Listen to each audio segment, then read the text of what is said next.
What's up guys? In today's video, we will take a look at my version of one of the most popular drafts in Fantasy Premier League, a team consisting of 4 premium assets. This is the FPL Lounge and please do consider subscribing to the channel. It's absolutely free for you, but it's a huge motivation for me to make better content for you guys. The 4 premium players that we are talking about here are Trent Alexander-Arnold, who is the highest priced defender in the game, Mohamed Salah and Bruno Fernandes, two of the top priced midfielders in the game, and Harry Kane, who is the highest priced forward in the game. Alexander-Arnold last season scored 160 points, which was the third highest among defenders. Mohamed Salah scored 231 points, which was the second highest among midfielders and the third overall. Bruno Fernandes was on top of the FPL points table with 244 points, and Harry Kane was the second top scoring player in FPL with 242 points to his name. So now these 4 players are the 4 pillars of the team. Let's take a look at how we can build a team around them. Now these players are obviously high priced. The total price of these 4 players is 44.5 million, which means that we have 55.5 million left in the bank to pick 7 players. Now obviously with limited funds left, you have to have some rock bottom priced players in your team to act as enablers. For this team, Jason Steele, Brandon Williams and Billy Gilmore are those players. Out of all the 4 million defenders, Williams has the best chance of getting minutes, especially if he secures a loan move.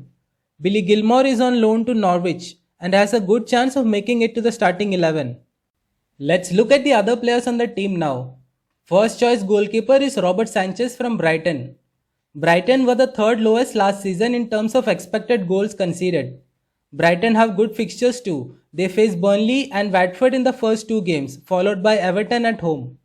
Moving on to the defense, Luke Ayling from Leeds is a good option at 4.5 million. He did not score or assist but still had a very good season last term.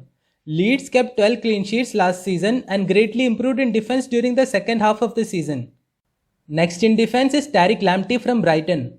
Now when you have limited money to play with, it is very important to pick defenders that rotate well. If you look at the fixtures, then Leeds and Brighton rotate very well. And that is one of the main reasons I have the Ayling-Lamptey combination in defense. Lamptey had a good start last season. Before getting injured, he was one of the most attacking defenders in the league. If he is able to stay fit, then he could turn out to be great value for money. Last defender on the team is Ryan Aït-Nouri from Wolves. In the preseason game, Aït-Nouri started in the midfield and looks to be one of the early candidates to be the ever valuable out-of-position defender. Wolves are generally quite solid at the back as well. They had their issues last season, but that could very well improve under a new coach this term. Fixtures are quite decent as well. They have only 1 game with a difficulty rating of above 3 in the first 9 game weeks. Let's take a look at one of the forwards on the team now, Ollie Watkins from Aston Villa. Last season he scored 14 goals and provided 5 assists and was among the top 5 forwards in terms of FPL points. Villa were great in the first half of the season, but their performance wasn't that great towards the end, so it would be interesting to see how they start off the season. They have the fixtures to start well with Watford, Newcastle and Brentford in the first 3 game weeks.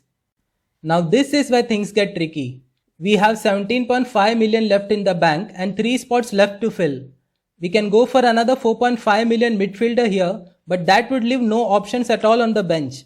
With that in mind, these are the players that according to me would fit in the team well. The forward was a relatively easy decision because in the 6 million and 5.5 million price range, I think Welbeck and Joao Pedro will get more minutes compared to the other options. Going for Welbeck would mean that I have 3 players from Brighton on my team, which I am not very keen on. As for the 2 midfielders, we could either go for a 6.5 million player and a 5.5 million player.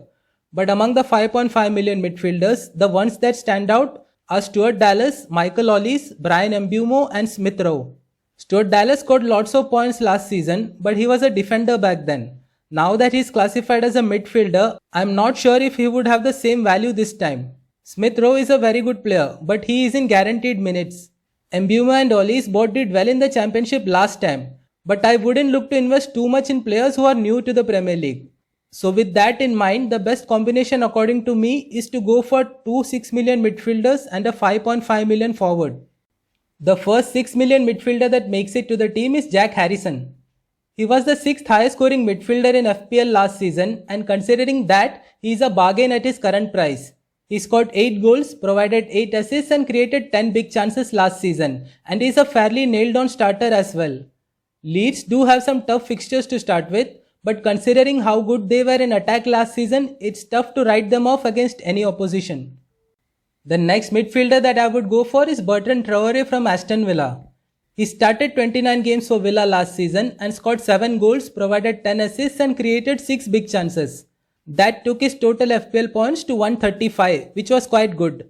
His average of 1.8 shots per game and 0.6 shots on target per game were also in the top 5 among teammates. And the last player in the team would be João Pedro from Watford. Last season he started 31 games, scored 9 goals and provided 2 assists. Yes, he plays for the newly promoted side Watford, but out of all 5.5 million forwards, he is probably the one that has the highest chance of making it to the starting 11. So that was the draft. Now, like any team template, this one has its pros and cons too. One of the biggest pros of having 3 premium attackers in your team is that captaincy is sorted to some extent. You would almost always captain one of these 3, and that means there won't be any punts in terms of captaincy. 3 premium players from 3 different teams means that they would mostly rotate well. Best example is game week 3 when Salah plays Chelsea, Bruno plays Wolves, which could be tough. That is when Kane plays Watford, so he is the clear captain option there. Another advantage of this team is that it is easy to downgrade either of the 4 premium players. You can downgrade Trent to any defender in the game. You can downgrade Salah or Bruno to practically any midfielder, or downgrade Kane to any forward. So downgrading is not a problem. On the flip side, upgrading is a major problem, and that is one of the cons of this team. Imagine a scenario where you want to keep the 4 premiums in your team and bring in someone like Jack Grealish. It is impossible to do that with one single transfer. It's impossible to do that with even 2 transfers. You would need to transfer out 3 players to make that move. Even after doing that, you would have an extremely weak bench.